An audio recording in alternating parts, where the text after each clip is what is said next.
بسم اللہ الرحمن الرحیم۔ السلام علیکم ورحمۃ اللہ وبرکاتہ۔ امید ہے کہ آپ سب لوگ ایمان اور صحت کی بہترین حالت میں ہوں گے۔ آج کی اپنی اس ویڈیو میں ہم جانیں گے کہ حضرت یوسف علیہ السلام کو دریا نیل کے درمیان کس وجہ سے دفن کیا گیا اور 400 سال کے بعد ان کی میت کو دریا نیل کے درمیان سے حضرت موسیٰ علیہ السلام نے کیوں اور کس کے کہنے پر نکالا، اور حضرت موسیٰ علیہ السلام ان کی میت کو دفنانے کی غرض سے کس علاقے میں لے گئے۔ اسی کے ساتھ آپ سے درخواست ہے کہ ہمارے چینل کو سبسکرائب کیجیے اور بیل آئیکن کے بٹن کو بھی کلک کیجیے تاکہ ہماری ہر نئی آنے والی ویڈیو آپ تک فوری پہنچ سکے۔ حضرت یوسف علیہ السلام اللہ تعالیٰ کے امتحانوں میں ثابت قدم رہے اور ان کا شمار صابرین میں ہوا تو اللہ رب العزت نے انہیں بادشاہت عطا فرمائی۔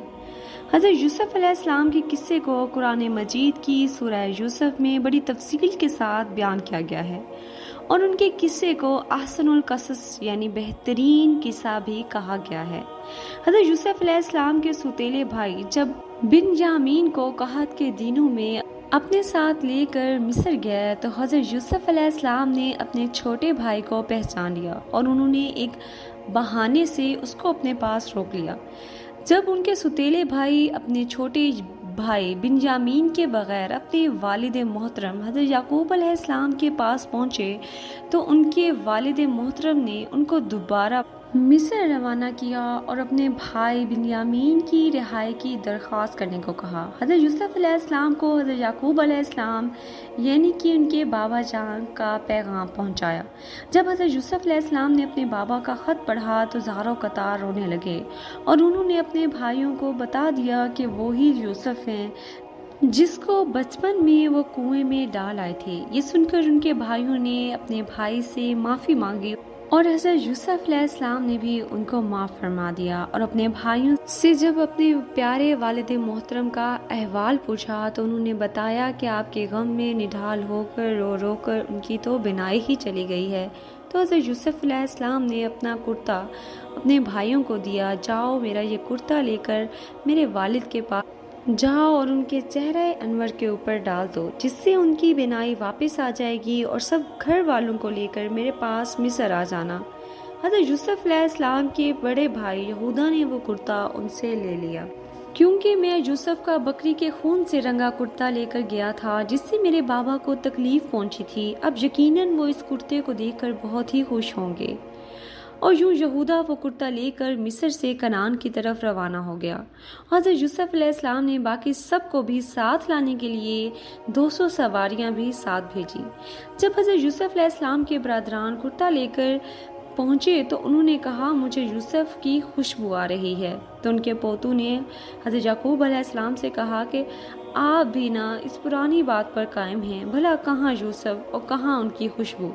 جب برادران یوسف ان کا کرتا لے کر اپنے والد محترم کی خدمت میں حاضر ہوئے اور وہ کرتا ان کے چہرہ مبارک پر ڈالا تو ان کی بینائی واپس آ گئی، جس پر حضرت یعقوب علیہ السلام نے کہا کیا میں نے تم سے نہیں کہا تھا کہ اللہ تعالیٰ کے بارے میں جتنا میں جانتا ہوں تم نہیں جانتے؟ پھر حضرت یعقوب علیہ السلام نے اللہ رب العزت کے حضور اپنے بیٹوں کی معافی کی دعا کی، جس پر اللہ تعالیٰ نے ان سب کو معاف کر دیا۔ پھر حضرت یعقوب علیہ السلام نے مصر جانے کی تیاریاں شروع کر دیں، اور حضرت یعقوب علیہ السلام کے خاندان کے تقریباً بعض مورخین 72 جبکہ بعض کے نزدیک 73 آدمی مصر کی جانب روانہ ہوئے۔ جب حضرت یوسف علیہ السلام کا قافلہ مصر کے پاس پہنچا تو حضرت یوسف علیہ السلام عظیم الشان جلوس کے ساتھ ان کے استقبال کے لیے آئے۔ اس جلوس کے دونوں اطراف پر مصر کی عوام با ادب کھڑی ہوئی تھی۔ یعقوب علیہ السلام نے اپنے بیٹے یہودا سے پوچھا کہ یہ فرعون مصر کا لشکر تو نہیں؟ تو یہودا نے کہا نہیں، یہ آپ کے لخت جگر سیدنا یوسف علیہ السلام کا لشکر ہے جو آپ کے استقبال کے لیے آیا ہے۔ حضرت یعقوب علیہ السلام یہ سارا منظر دیکھ کر بہت ہی حیران تھے تو اللہ رب العزت نے حضرت جبرائیل علیہ السلام کو حضرت یعقوب علیہ السلام کے پاس بھیجا، اور حضرت جبرائیل علیہ السلام نے حضرت یعقوب سے فرمایا کہ اے اللہ کے نبی، ذرا سر اٹھا کر تو دیکھیے کہ آسمان کے فرشتے بھی آپ کی خوشی میں شرکت کے لیے آئے ہیں، اور ان میں وہ 9 فرشتے بھی شامل ہیں جو آپ کے غم میں آپ کے ساتھ روتے رہتے تھے۔ اس کے بعد حضرت یعقوب علیہ السلام نے اپنے بیٹے سیدنا یوسف علیہ السلام سے ملے۔ 40 سال بعد ملاقات نے دونوں کو آبدیدہ کر دیا۔ پھر حضرت یوسف علیہ السلام اپنے خاندان کو لے کر دربار میں پہنچے اور اپنے والد کو سہارا دے کر اپنے تخت پر بٹھا دیا، اور ان کے ارد گرد ان کے 11 بھائی اور ان کی سوتیلی ماں بھی بیٹھ گئی۔ اس کے بعد آداب شاہی کے احترام میں سب نے حضرت یوسف علیہ السلام کو سجدہ کیا۔ اب یہاں پر یہ بات قابل غور ہے کہ جب سجدہ صرف اور صرف اللہ تعالیٰ کی ذات کو ہی کیا جا سکتا ہے، تو برادران یوسف اور دیگر لوگوں نے حضرت یوسف علیہ السلام کو سجدہ آخر کیوں کیا؟ تو تفسیر یوسف میں یہ لکھا گیا ہے کہ یہ سجدہ تعظیمی سجدہ تھا جو کہ اس وقت جائز تھا۔ سب کے سب ان کے سامنے سجدے کی حالت میں تھے، تو حضرت یوسف علیہ السلام نے اپنے والد سے فرمایا کہ ابا جان، یہ میرے پہلے خواب کی تعبیر ہے جسے میرے رب نے سچ کر دیا۔ بے شک میرا رب جو چاہے جس کام کو چاہے آسان کر دے۔ بے شک میرا رب بڑی علم اور حکمت والا ہے۔ یعنی میرے 11 بھائی وہ ستارے ہیں، اور میرے والد سورج، اور میری والدہ چاند ہیں، اور یہ سب ہی مجھے سجدہ کر رہے ہیں۔ یہ سب جان کر بادشاہ مصر بھی آپ پر ایمان لے آیا، اس نے ساری بادشاہت آپ کے حوالے کر دی۔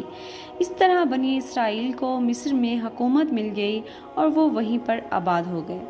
تقریباً 24 سال کے عرصے تک حضرت یعقوب علیہ السلام مصر میں رہے، اور پھر ان کی وفات ہو گئی، اور حضرت یوسف علیہ السلام نے ان کی وصیت کے مطابق ان کو فلسطین میں دفن کیا۔ حضرت یوسف علیہ السلام نے تقریباً 120 سال تک حکومت کی۔ ان کی وفات کے بعد ان کے چاہنے والوں میں اختلاف پیدا ہوا کہ ان کو کہاں پر دفن کیا جائے۔ مصر کی عوام کا آپسی محبت کا یہ عالم تھا کہ حضرت علیہ السلام کو ان کے علاقے میں دفن کیا جائے تاکہ ان کے علاقے میں خیر و برکت رہے۔ آخر طے یہ پایا کہ ان کو دریائے نیل میں دفن کیا جائے تاکہ پانی آپ کی قبر کو چھو کر گزرے اور تمام اہل مصر اس پانی سے برکت حاصل کر سکیں۔ اسی لیے آپ کے جسم مبارک کو سنگ مرمر کے صندوق میں بند کر کے دریائے نیل میں دفن کر دیا گیا۔ تقریباً 400 سال بعد جب حضرت موسیٰ علیہ السلام کے زمانے میں بنی اسرائیل کو حضرت موسیٰ علیہ السلام کی قیادت میں مصر چھوڑنے کا حکم دیا گیا، تو حضرت موسیٰ علیہ السلام کو سیدنا یوسف علیہ السلام کا تابوت بھی ساتھ لے جانے کا حکم ملا، جس پر حضرت موسیٰ علیہ السلام ان کا تابوت اپنے ساتھ لے کر ملک شام یعنی فلسطین چلے گئے، جہاں ان کے تابوت کو ان کے آباء و اجداد حضرت اسحاق اور حضرت یعقوب علیہ السلام کے نزدیک دفنا دیا گیا۔ اسی کے ساتھ امید کرتے ہیں کہ آپ کو ہماری یہ ویڈیو بہت پسند آئی ہوگی۔ اگر آپ کو ہماری یہ ویڈیو پسند آئے تو ہماری ویڈیو کو لائک کیجیے، شیئر کیجیے اور کمنٹس کیجیے، اور اگر آپ ہمارے چینل پر نئے ہیں تو ہمارے چینل کو سبسکرائب بھی کیجیے۔ اللہ تعالیٰ ہم سب کا حامی و ناصر ہو۔ دوبارہ ملیں گے ایک نئی ویڈیو کے ساتھ۔ اللہ حافظ۔